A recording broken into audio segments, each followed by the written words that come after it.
नमस्कार, हमारी खास पेशकश में आपका स्वागत है। आपके साथ मैं दीपेश बरगले। क्या शिवराज सरकार पूरा कर पाएगी अपना कार्यकाल? क्या कांग्रेस फिर लौटेगी सत्ता में? क्या होगा बीजेपी में सिंधिया का हाल? उपचुनाव के नतीजे लिखेंगे सूबे की तकदीर। चुनाव की तारीखों के ऐलान के बाद अब जनता के हाथ में है बाजी।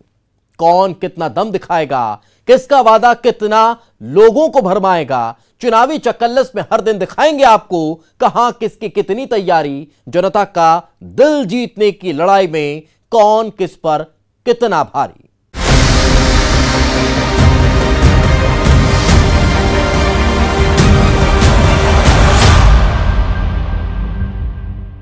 मंच से बीजेपी के दिग्गज नेता और पूर्व विधायक की वो शिकायत और शिकवा जिसके चर्चे नेपा नगर के सियासी गलियारों में जोर पकड़ रखे हैं, जिनके निशाने पर है उनकी ही पार्टी की पूर्व विधायक मंजू दादू।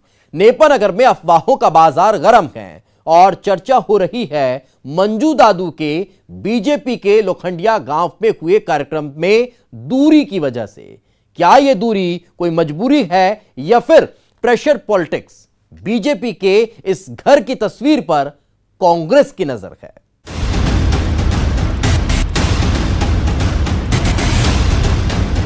कि बिटिया फिक्र मत करना, मैं बैठा हूं, शिवराज सिंह जी ने कहा था। कोई ठाकुर कांग्रेस का प्रभारी है, मैं तो अपने लोगों को जानता हूं, कांग्रेस से मुझे कोई सरोकार नहीं। उनके टच में है मंजू। मंच पे भी बहुत सारे लोग ऐसे हैं, दिल में कुछ है, बोलते कुछ है और करते कुछ है। ये नहीं होना चाहिए।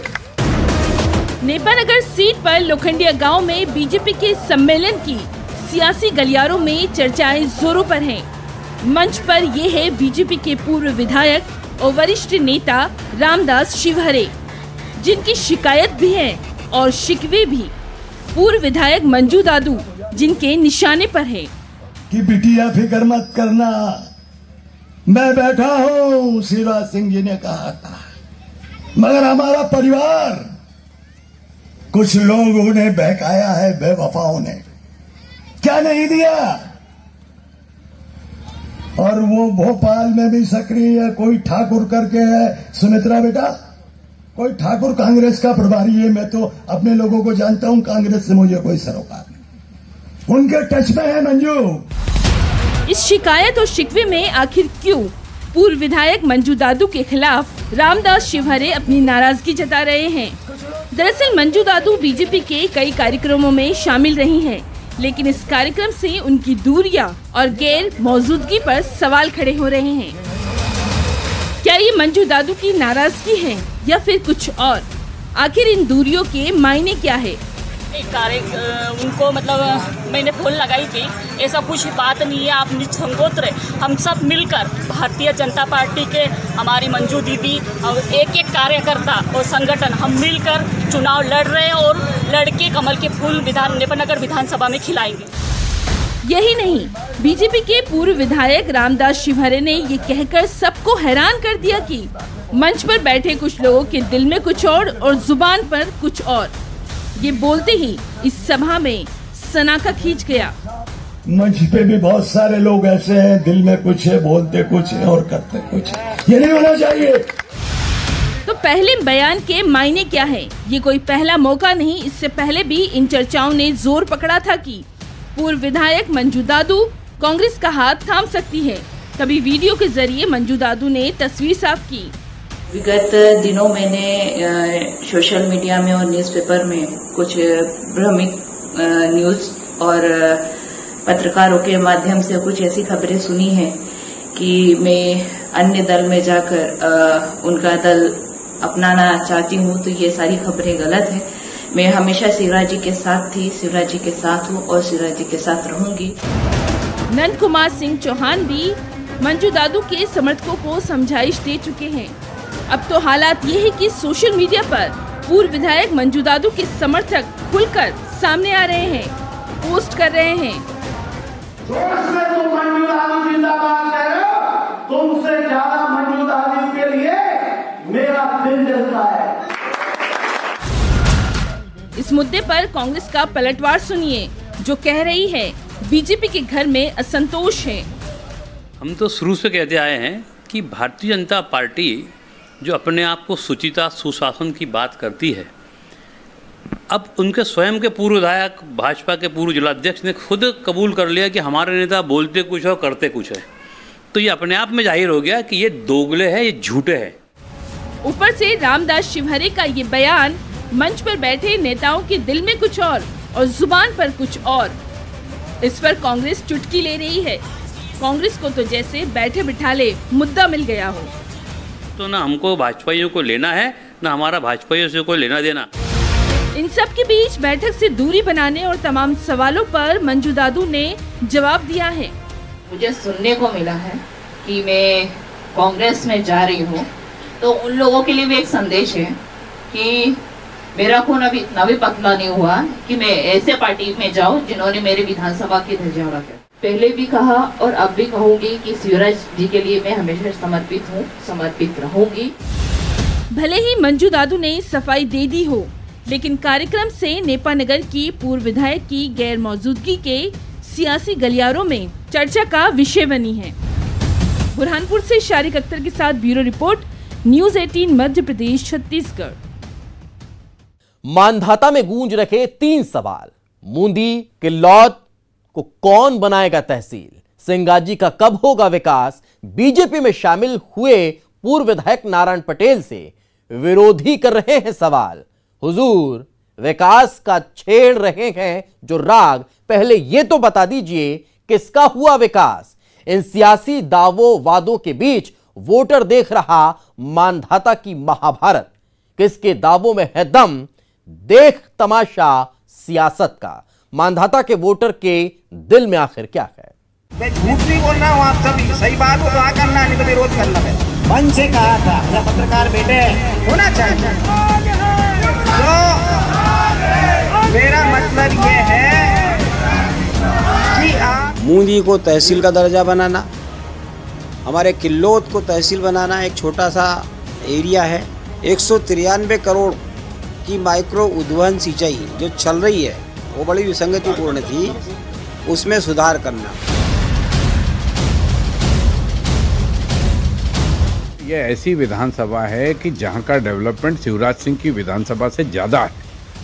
यहाँ पर 1500 मेगावाट सीजनल पानी की बिजली, 2520 मेगावाट कोयले की बिजली, जहाँ हनुमंतिया, जहाँ ओंकारेश्वर, जहाँ सिंगाजी, तो डेवलपमेंट के मामले में तो मध्य प्रदेश की एक ऐतिहासिक विधानसभा है।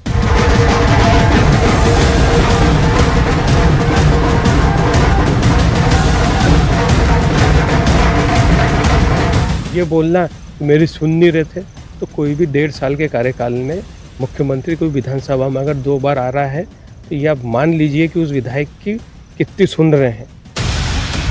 मानधाता के लिए अब सबसे बड़ा सवाल बन गया है, मूंदी को किसने दिया तहसील का दर्जा? सिंगाजी को पर्यटन बनाने का दर्जा? माइक्रो सिंचाई योजना कैसे हुई दुरुस्त? जिस पर वोटर भी देख रहा है सियासी पार्टियों के दावे और वादों का तमाशा। मूंदी को तहसील का दर्जा बनाना, हमारे किल्लौत को तहसील बनाना, एक छोटा सा एरिया है, 16 पटवारी हल्के हैं, उसमें तहसील बनाना बहुत बड़ा, मतलब मध्य प्रदेश में एक ऐतिहासिक काम हुआ है। उनासा को नगर पंचायत का दर्जा, 193 करोड़ की माइक्रो उद्वहन सिंचाई जो चल रही है वो बड़ी विसंगतिपूर्ण थी, उसमें सुधार करना। और बोराड़ी को जो 7 गाँव छूटे हुए थे उसको उद्वहन की स्वीकृति कर गए हैं। ये ऐसी विधानसभा है कि जहां का डेवलपमेंट शिवराज सिंह की विधानसभा से ज़्यादा है। यहाँ पर 1500 मेगावाट सीजनल पानी की बिजली, 2520 मेगावाट कोयले की बिजली, जहाँ हनुमंतिया, जहाँ ओंकारेश्वर, जहाँ सिंगाजी, तो डेवलपमेंट के मामले में तो मध्य प्रदेश की एक ऐतिहासिक विधानसभा है। मानधाता में अब सौगातों पर सियासत शुरू हो गई है। कांग्रेस से बीजेपी में शामिल हुए पूर्व विधायक नारायण पटेल पहले विधायकी छोड़ने का दर्द बयां करते थे। मैंने गद्दारी नहीं की, मैंने तो ये जनता का हित के लिए अपना पद त्यागा है। आज एक पंच का पंचायत का पंच भी छोड़ नहीं सकता। मैंने अपने विकास के लिए पद त्यागा हूँ। अब बार बार ऐसे ही सभाओं में सौगातों का बखान कर रहे हैं कि पहले उनकी सुनी नहीं गई, लेकिन अब मानधाता में विकास ही विकास है। विधायक के पद पर रहते हुए बड़ा दुखी था मैं, काम नहीं हो रहे थे और मैं इधर आया। भारतीय जनता पार्टी ने मुझे प्रत्याशी बनाया। प्रत्याशी बनाने के साथ ही उन्होंने इतनी सौगात दी मध्य प्रदेश की सरकार ने, शिवराज सिंह जी की सरकार ने। जनता की आवाज बुलंद करने की वकालत करने वाले नारायण पटेल की इस दर्द पर कांग्रेस तंज कस रही है कि किसके विकास के लिए पाला बदला, ये तो बताइए। मानदाता पहली ऐसी विधानसभा थी जहां पे कमलनाथ जी 1.5 साल में 2 बार आए थे। एक थर्मल पावर प्लांट के कार्यक्रम में आए थे और एक हनुमंतिया के कार्यक्रम में आए थे। तो ये बोलना कि मेरी सुन नहीं रहे थे, तो कोई भी 1.5 साल के कार्यकाल में मुख्यमंत्री कोई विधानसभा में अगर 2 बार आ रहा है तो ये आप मान लीजिए कि उस विधायक की कितनी सुन रहे हैं। मानदाता की ये तस्वीर सबसे ज्यादा दिलचस्प है, जहां इस सीट से कांग्रेस से पिता पुत्र की जोड़ी टिकट मांग रही थी और बेटे के नाम पर मुहर लगी। कांग्रेस के दिग्गज नेता और 3 बार विधायक रहे राजनारायण सिंह अपने बेटे उत्तम पाल सिंह के लिए शुरू से ही सियासी जमीन तैयार कर रहे थे। अब प्रचार प्रसार में कंधे से कंधा मिलाकर जुट गए हैं। यहाँ पर कोई बड़ा डेवलपमेंट करने का काम नहीं बचा है, और काम भी बचा है तो सिर्फ इस बात का कि जैसे फ्लाइस है, मटेरियल वहाँ से आए, यहाँ थैलियाँ सीमेंट की भराए, ऐसे बहुत सारे काम करने की ज़रूरत है। काम कभी ख़त्म नहीं होता है, लेकिन जो आरोप प्रत्यारोप लगाए जा रहे हैं कि हम विकास के नाम पे जो है कांग्रेस छोड़ के गए, तो ये बात जो है निराधार है, काल काल्पनिक बातें हैं, कोई औचित्य नहीं इस बात का। तस्वीर तो ये भी कम नहीं जब नंद कुमार सिंह चौहान दल मिले। दिल मिलाने के लिए नारायण पटेल की रिलॉन्चिंग करते हुए कार्यकर्ताओं में जोश भर रहे थे। संदेश ये कि हम सब एक है। विधानसभा से इस्तीफा देकर हमारे मानदाता के लोकप्रिय नेता नारायण पटेल जी ने भारतीय जनता पार्टी में प्रवेश किया है। आने वाला विधानसभा का उपचुनाव श्री नारायण पटेल ही लड़ेंगे, ये भाजपा हाईकमान ने तय किया। तो इन सियासी तस्वीरों और सौगातों और सियासत के बीच मानधाता में सज गया है दावों और वादों का दरबार, लेकिन जनता के दरबार में अभी नेताओं की अग्नि परीक्षा बाकी है। खंडवा से हरेंद्र नाथ ठाकुर के साथ bureau report, news 18, Madhya Pradesh, Chhattisgarh. Mandsaur से क्या किसान कर्ज माफी का मुद्दा फिर बनेगा गेम चेंजर। जिस मुद्दे पर होकर सवार कांग्रेस ने 2018 के विधानसभा चुनाव में पलट दी थी बाजी, अब फिर से 2018 के फॉर्मूले को कांग्रेस इस उपचुनाव में क्या आजमा रही है। सुवासरा की जंग में कांग्रेस ने फिर से अपने उम्मीदवार की सियासी जमीन मजबूत करने के लिए छेड़ दिया है यही राग कि कर्ज माफी हमने की थी। वहीं बीजेपी भी लगा रही है किसान वोटर पर दांव। किसानों के लिए हुई सौगातों की बारिश। सवाल कि मालवा निमाड़ की 7 सीटों समेत 28 सीटों पर किसान कर्ज माफी का मुद्दा क्या रंग लाएगा। –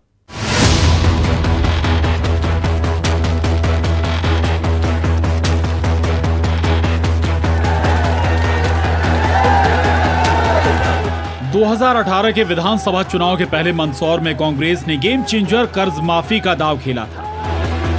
2018 के विधानसभा चुनाव में मंदसौर कांग्रेस के लिए टर्निंग पॉइंट रहा। अब इसी दांव को कांग्रेस फिर से दोहराना चाहती है क्या? पूर्व सीएम कमलनाथ ऐसे ही कार्यकर्ताओं में जोश भर रहे हैं। कांग्रेस कैंडिडेट राकेश पाटीदार की सियासी जमीन मजबूत करने की ये तैयारी है और किसानों के मजबूत वोट बैंक वाली सुवासरा सीट को जीतने के लिए किसानों को ये भी बता दिया कि कर्ज माफी हुई है। सुनिए ये दावा। अब तो विधानसभा में भी जवाब में कहना पड़ा, हाँ 26 लाख का कर्जा माफ हुआ है। ये तो पहली किस्त और दूसरी किस्त तीसरी किस्त में कर रहा था। 1 जून से चालू करने वाला था कि 2 लाख तक के सब किसान का कर्जा माफ होगा। किसान वोटर हमेशा से सियासत का सेंटर पॉइंट रहा है। सुवासरा में सत्ता के संग्राम को जीतने कांग्रेस ही नहीं, बीजेपी भी तारीखों के ऐलान के पहले से ही चुनावी मैदान में उतर गई। सौगातों की बारिश की गई। 21 अरब 85 करोड़ की कयामपुर सीतामऊ सिंचाई परियोजना को स्वीकृति भी दे दी गई। यहाँ भी बीजेपी का फोकस किसानों पर ही है। एक डैम सेदरा कर्णाली वो भी वो स्वीकृत नहीं कर पाए, सिंचाई योजना की तो सुनने को तैयार नहीं थे और एक डैम भी वो दे नहीं पाए। सुवासरा सीट की जंग जीतने के लिए सीएम और पूर्व सीएम दोनों पूरी ताकत झोंक रहे हैं। फोकस पर सुवासरा समेत मालवा निमाड़ की 7 सीटें भी हैं। सुवासरा में 80,000 किसान हैं जो सुवासरा में जीत हार में खासा प्रभाव रखते हैं। उम्मीदवारों की बात की जाए तो कांग्रेस कैंडिडेट राकेश पाटीदार के दावों के फोकस में किसान ही है। यहाँ के किसानों का दुख दर्द देखते हुए बिना सर्वे के आज इतिहास पलटा था। उन्होंने बिना सर्वे के मुआवजा दिया, किसानों की ऋण माफी जैसा मुद्दा, किसानों के लिए बिजली के बिल हाफ, ये सारी चीजें इस क्षेत्र को विकास की ओर ही ले जा रही थी। उस विकास को अवरुद्ध इस 35 करोड़ गद्दार ने किया है। जिस तरीके से दल बदल कर तो वापस कमलनाथ जी को मुख्यमंत्री बनाएंगे। कांग्रेस बिकाऊ कितने टिकाऊ के मुद्दे को भी यहां भुनाना चाहती है। वहीं बीजेपी पहले ही सौगातों की झड़ी लगाकर वोटर के दिल में जगह बनाने की जुगत में है। बीजेपी का ये दावा भी सुन लीजिए। मेरी एक ही मांग थी, जो मेरा जीवन का सपना था कि चंबल मैया का पानी किसानों के खेत तक, प्रत्येक खेत तक पहुंच जाए। वो योजना 2185 करोड़ मतलब 21 अरब 85 करोड़ रुपए की योजना सीतामऊ क्यामपुर सिंचाई योजना, वो बजट में अभी प्रावधान में लाकर उसको स्वीकृति प्रदान कर दी गई है। सुवासरा के सियासी संग्राम में विरोध प्रदर्शन से भी सियासी पारा चढ़ रहा है। दोनों पार्टियां सियासी माहौल बना रही हैं। दावों, वादों, विरोध के बीच सुवासरा के वोटर के दिल में क्या है? कर्ज माफी का मुद्दा क्या सुवासरा का सियासी सीन बदल देगा? मंदसौर से नरेंद्र धनोतिया के साथ bureau report, news 18, Madhya Pradesh, Chhattisgarh. 28 के अखाड़े में दोनों पार्टियां दमखम से कह रही हैं, आ देखें जरा इस जंग में बीजेपी ने चला है पन्ना प्रमुखों का दांव, जिसे टक्कर दे रहे हैं कांग्रेस के बूथ प्रभारी। 15 महीने बनाम 6 महीने की जंग में दोनों पार्टियां कर रही हैं उपलब्धियों का गुणगान। सियासी पार्टियों की यह सेना हो गई है रण के लिए तैयार। बूथ मैनेजमेंट की रणनीति क्या मतदाताओं की टोह ले पाएगी? 28 की तैयारी, कौन सी सेना किस पर भारी? 15 महीने बनाम 6 महीने की जंग।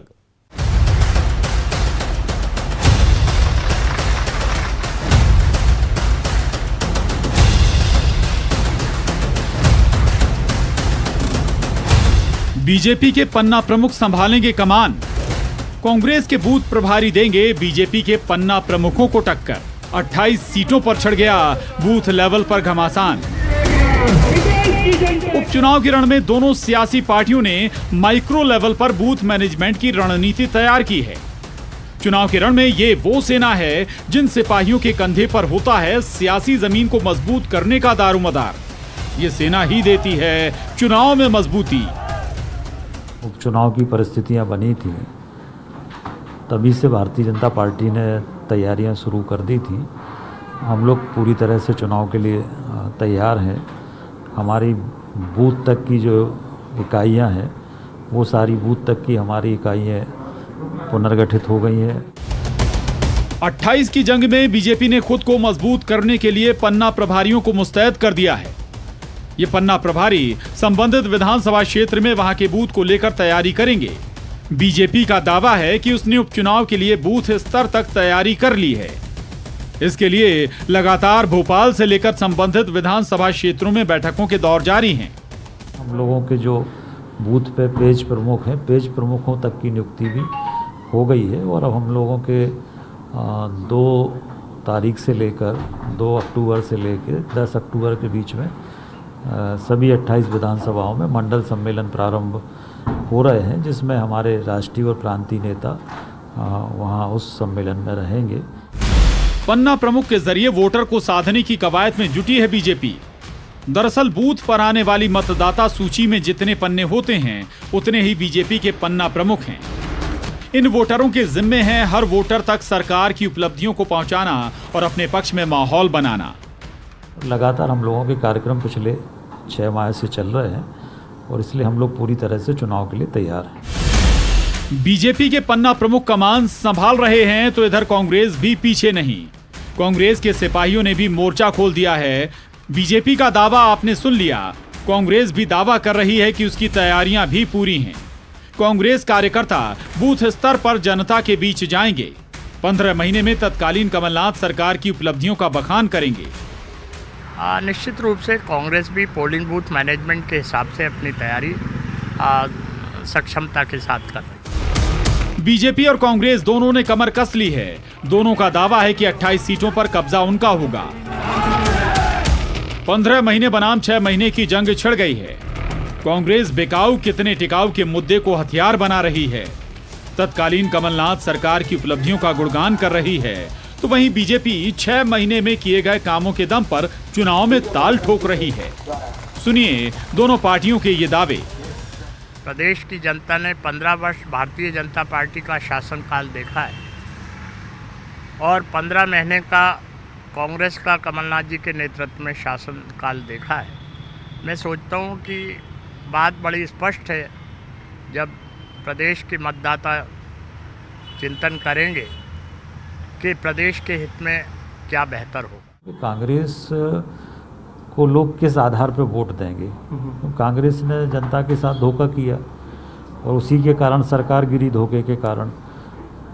तो चुनाव में कांग्रेस जनता से किस आधार पर वोट मांगेगी? क्या क्यों सरकार में वो या चुनाव में क्यों लोग उनको वोट दें? 1.25 साल में सारा उनका सब कुछ देख लिया। जो विश्वासघात उन्होंने किया है वो लोगों ने देख लिया। कहते हैं जितना मजबूत बूथ उतनी मजबूत पार्टी। क्या बीजेपी के पन्ना प्रमुख बीजेपी की झोली में डालेंगे 28 सीट और कांग्रेस के बूथ प्रभारी बीजेपी पर पड़ेंगे भारी? नतीजे इन दावों की कलई खोलेंगे। सेनाओं की अग्नि परीक्षा शुरू हो चुकी है। भोपाल से मनोज राठौर के साथ bureau report, news 18 Madhya Pradesh Chhattisgarh. इसी के साथ हमारी इस खास पेशकश चुनावी चकल्लस में फिलहाल इतना ही। दीजिए इजाजत, नमस्कार।